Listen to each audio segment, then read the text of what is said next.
প্রথম ও দ্বিতীয় শ্রেণীর সরকারি চাকরিতে মুক্তিযোদ্ধা সহ কোটা পদ্ধতি বাতিলের পরিপত্র অবৈধ ঘোষণা করে পূর্ণাঙ্গ রায় প্রকাশ করেছেন হাইকোর্ট।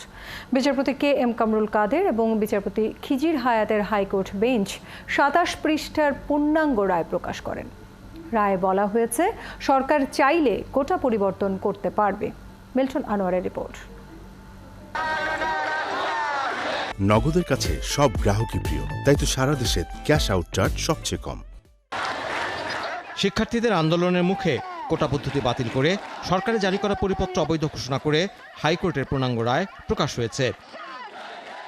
এতে বলা হয়েছে, ২০১২ সালের হাইকোর্টের দেয়া রায় এবং ২০১৩ সালে আপিল বিভাগে রায় বহালের আলোকে মুক্তিযোদ্ধার সন্তান ও নাতি নাতনিদের জন্য কোটা পুনর্বহাল করতে সরকারকে নির্দেশ দেওয়া হলো।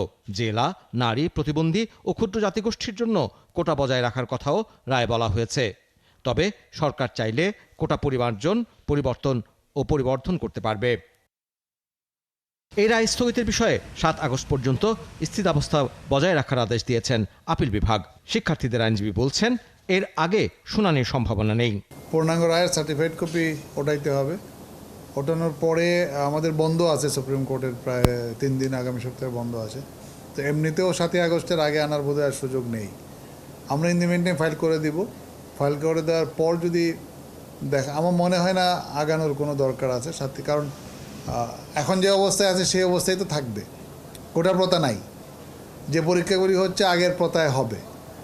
সুতরাং আমার মনে হয় না এখানে এত হারি কিছু আছে। তাই শিক্ষার্থীদের চলমান আন্দোলনকে অযৌক্তিক বলছেন তিনি।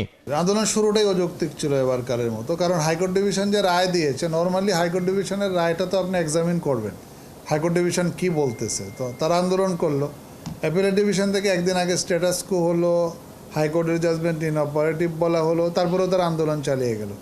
হাইকোর্টের জাজমেন্টের অপারেটিভ বার বের হলো, তখন তাদের এক্সপ্রেশন শুনলাম যে না, তারা যেভাবে চায় মোটামুটি কাছাকাছি রায় হাইকোর্ট ডিভিশন দিয়েছে।